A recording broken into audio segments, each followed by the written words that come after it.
Aujourd'hui, nous allons réaliser ensemble une sauce blanche avec du macabo râpé. La sauce blanche, c'est juste de la sauce d'arachide en réalité. Donc, première étape, forcément, c'est de peler le macabo. Voilà, on pèle, on essaye d'enlever les petits yeux qu'il y a souvent dessus. On le rince et ensuite, on va le râper directement. Voilà.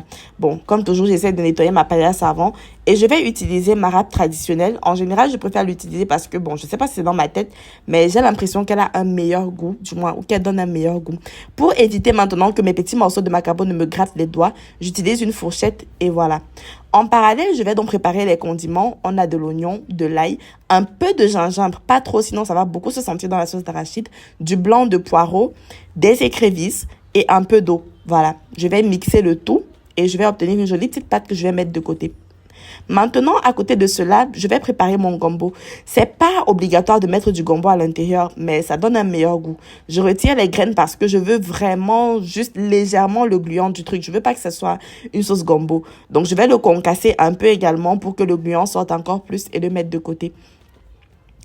Après avoir apprêté mon gombo, je vais maintenant nettoyer mon poisson fumé. L'essentiel, c'est d'enlever le maximum d'arêtes possible pour que ça ne gêne pas lorsqu'on va manger. Et avec de l'eau chaude, je vais nettoyer ma râpe pour retirer le maximum de macabo dessus. Et je vais rajouter un peu d'huile de palme et bien battre l'ensemble. Donc, vous allez rajouter de l'eau, bien entendu, c'est de l'eau toujours chaude avec un peu de sel. Et ça va vous permettre d'atteindre la consistance que vous voulez. Si vous voulez que ce soit très liquide, ajoutez beaucoup d'eau, sinon vous faites le contraire. Je prépare donc mes feuilles, je les découpe et voilà, je vais mettre mon macabo à l'intérieur. J'ai décidé de lui donner la forme d'un mets plutôt que la forme d'une boule de couscous comme d'habitude. Ça faisait un peu fun pour moi. Donc, je vais attacher l'ensemble et après avoir mis de l'eau donc au feu au préalable à bouillir, je vais mettre mes petits mets de macabo à l'intérieur. On en a pour environ 30 à 40 minutes. Maintenant, en parallèle, je vais prendre mon arachide, l'arachide blanche sans peau que je vais délayer à l'intérieur d'un petit saladier comme ça. Et avec mon huile, comme d'habitude, je vais faire frire mon poisson fumé. Je le fais frire pour pouvoir ressortir au maximum son arôme et que ça puisse parfumer ma sauce. Donc maintenant, je vais rajouter les arachides elles-mêmes et je vais tourner. Je vais rajouter encore un peu d'eau.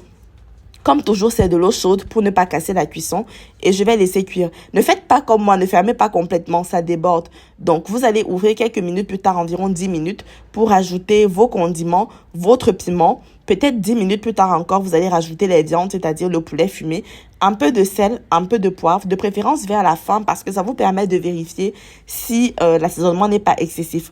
Si vous consommez du cube également, vous pouvez en mettre. On rajoute le gombo vraiment vers la fin, peut-être à 5 minutes pour retirer.